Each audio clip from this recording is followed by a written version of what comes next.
কলকাতাত ভয়ংকৰ অগ্নিকাণ্ড 14 জনৰ মৃত্যু। নমস্কাৰ, মই শবনম ইয়াসমিনে অসম নিউজ এক্সপ্ৰেছলৈ আপোনালোকক স্বাগতম জনাইছোঁ। মঙলবাৰে ৰাতি কলকাতাৰ মাজভাগত ঋতুৰাজ হোটেলত ভয়ংকৰ অগ্নিকাণ্ড সংঘটিত হৈছে। 8:15 বজাত আৰম্ভ হোৱা এই অগ্নিকাণ্ডত বৰ্তমান পৰ্যন্ত 14 জন লোকৰ মৃত্যুৰ কথা নিশ্চিত কৰা হৈছে।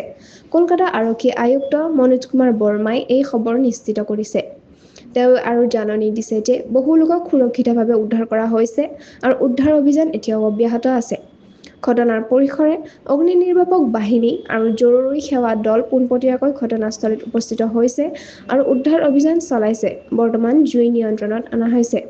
অগ্নিকাণ্ডৰ কাৰণ এতিয়াও স্পষ্ট হোৱা নাই যদিও সকলো দিশৰ পৰা তদন্ত চলি আছে।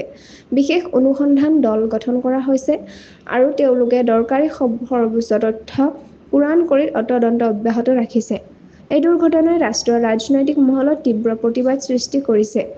কেন্দ্ৰীয় মন্ত্ৰী আৰু পশ্চিম বংগ বিজেপিৰ সভাপতি সুশান্ত মজুমদাৰ দৰকাৰী পদক্ষেপৰ বাবে অভিযোগ কৰিছে। তেওঁ মন্তব্য দিছে, ৰাজ্য চৰকাৰে ক্ষতিগ্ৰস্তসকলক অবিলম্বে উদ্ধাৰ কৰিব লাগে, সেয়া চিকিৎসা সহায়ৰ ব্যৱস্থা কৰিব লাগে আৰু ভৱিষ্যতে এনেধৰণৰ দুৰ্ঘটনা ৰোধৰ বাবে অগ্নি নিৰ্বাপন ব্যৱস্থা সঠিকভাৱে পৰীক্ষা কৰিব লাগে। আনহাতে পশ্চিম বংগ কংগ্ৰেছৰ সভাপতি শুভঙ্কৰ চৰকাৰে অভিযোগ তুলিছে যে কলকাতা পৌৰ নিগমে সঠিক নিৰাপত্তা ব্যৱস্থা নিশ্চিত কৰা নাছিল। তেওঁ মন্তব্য দিছে, এইটো এটা শোকাবহ ঘটনা। বহু লোক হোটেলখনত পৰি আছে। তাত কোনো সঠিক অগ্নি সুৰক্ষা নাই। পৌৰ নিগমে কি ব্যৱস্থা কৰিছিল? এই মুহূৰ্তলৈকে উদ্ধাৰ অভিযান অব্যাহত আছে।